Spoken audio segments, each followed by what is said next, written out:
I've just changed one more component under the chassis, and I've decided this is about as far as I'm going to take this electrical restoration side of it for the moment anyway. This is the radio performing on medium wave. I do agree, it is far more problematic what's happening. Now I do get terrible interference at the front of the house here from broadband. It's not a good room to be checking receivers really, but as long as they're working,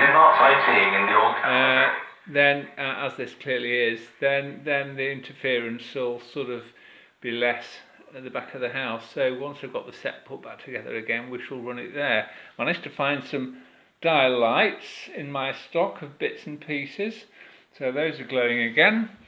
And just a matter now, I think, of putting the whole set back together.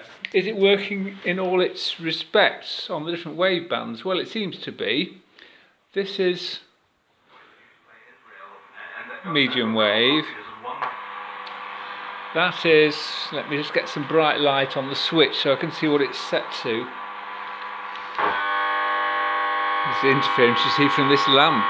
That's long wave.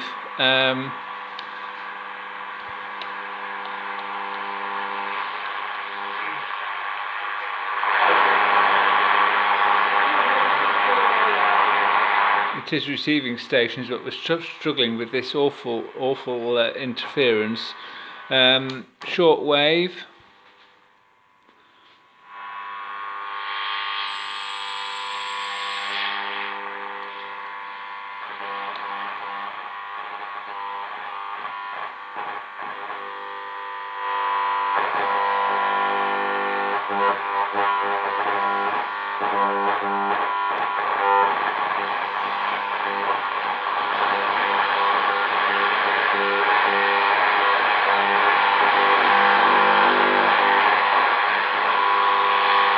Well, there's clearly things happening. I can't seem to find anything at the moment, but then who listens to shortwave anyway? I don't.